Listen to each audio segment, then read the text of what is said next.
Dans le sud de la Grande Terre, à 1 heure de Nouméa, le parc de la Rivière Bleue. Aujourd'hui, une sortie est organisée pour 4 jeunes filles mères avec leur bébé. J'ai 16 ans. Et votre petit garçon? Il a 1 an et 1 mois.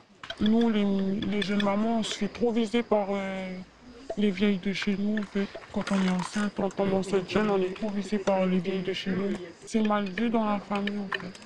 D'avoir un enfant jeune et j'ai demandé à être placée dans un foyer. C'était un peu difficile pour moi, mais je fais avec, j'encaisse. Zibora, comme d'autres jeunes filles, sont accueillies au foyer Marcel Jorda. Toutes mineures, elles ont été placées et mises en protection par le juge des enfants. Je suis devenue maman à l'âge de 17 ans. Comme ma famille sont sont très religieux, du coup, ils ne voulaient pas aussi que j'avorte. Pour eux, l'avortement, c'est un crime. Mais les personnes qui étaient contre mon avortement, ils ne me soutiennent plus. Je me débrouille très bien toute seule et j'ai très envie d'être indépendante. J'ai juste à attendre le mois d'octobre que j'ai mis 18 ans. Et voilà. Chacune de ces jeunes filles mères envisage l'avenir différemment. Zibora, après 1 an passé au foyer, doit faire un choix difficile. J'ai décidé d'aller en famille d'accueil parce que ma famille, ils ne peuvent pas me prendre. Et j'ai décidé pour mon fils qu'il aille en famille d'accueil aussi. Comme ses grands-parents ne peuvent pas le prendre parce qu'ils travaillent, mes parents ne peuvent pas le prendre parce que voilà, ma mère elle est malade et mon père il est alcoolique. Du coup, j'ai décidé de le mettre en famille d'accueil. Le temps que je termine mes études, je trouve un travail, j'ai un appartement, je pourrais le reprendre. Actuellement, je suis à contre-cœur. Le foyer peut accueillir jusqu'à 12 mamans avec leurs enfants. Une main tendue pour ces mineurs au parcours chaotique. Mets-lui son chapeau, s'il te plaît, pour le soleil. Voilà.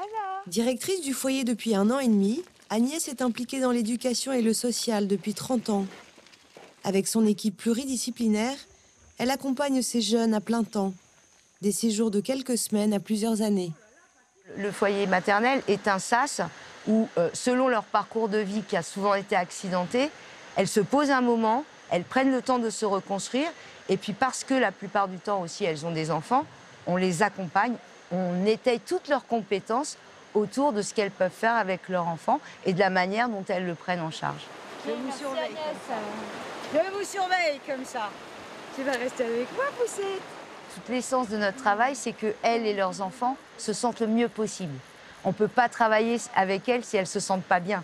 Donc, c'est un des premiers travaux qu'on fait, c'est de mettre nos accueillis en confiance, de leur montrer un petit peu tout ce qu'elles peuvent trouver au sein du foyer, mais aussi dans les ressources et dans les partenaires avec lesquels on travaille, et de pouvoir se poser un instant pour mieux repartir, pour rebondir. Ces sorties-là, elles sont aussi faites pour qu'elles puissent en profiter et retrouver parfois leur visage de petite fille ou de jeune adolescente. Une sortie par mois est organisée pour ces jeunes mères, une parenthèse essentielle à leur reconstruction et leur équilibre de vie. Est-ce que vous avez des idées pour des prochaines sorties? Qu'est-ce que vous auriez envie de faire? Vous nous avez demandé des randonnées tout à l'heure. Et puis... Camping.